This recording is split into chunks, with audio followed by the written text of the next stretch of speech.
ரொம்ப நன்றிண்ணா. கண்டிப்பா அர்ஷத், நீங்க வந்து ரொம்ப ஒரு நல்லா ஆடுனீங்க. உங்களுக்கு இப்படி ஒரு தந்தை கிடைச்சதுக்கு, நீங்க ரொம்ப ரொம்ப பெருமைப்பட வேண்டிய ஒரு தருணம். கண்டிப்பா ஒரு சில வார்த்தைகள் உங்க தந்தைய பத்தி நீங்க கண்டிப்பா சொல்லணும். நம்ம வியூவர்ஸ் நெறைய பேர் லைவ்ஸ்ல பார்த்துட்டு இருக்காங்க. கண்டிப்பா ஒரு சில வார்த்தைகள் அர்ஷத். நான் இதுவரையும் நிறைய டைம் ஸ்கூல்லாம் லீவ் போட்டு தான் போய் விளாண்டுருக்கேன். அம்மா அம்மா கூட திட்டுவாங்க, விளாட போகாத, ஸ்கூலில் லீவ் போடாத.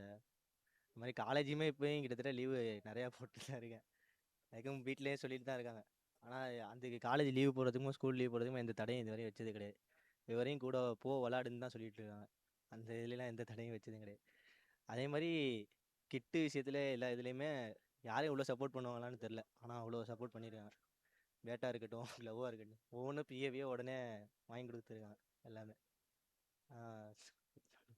Thank you Arshad bro. So எங்க கூட இந்த இன்டர்வியூல இணைஞ்சதுக்கு ரொம்ப ரொம்ப நன்றி. ஸோ நெறைய வார்த்தைகள் நம்ம கூட பேசுனாங்க. கஃபூர் அண்ணா அண்ட் அவருடைய சன் இர்ஷத்.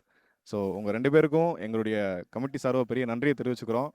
கண்டிப்பா அதிராம்பட்டினம் ஒரு சிறப்பான ஒரு ஊர். அந்த ஊர்ல ஒரு சிறப்பான ஒரு விஷயத்த நடந்திருக்கு. அத நாங்க உங்க முன்னாடி கொண்டு வந்திருக்கோம். Thank you.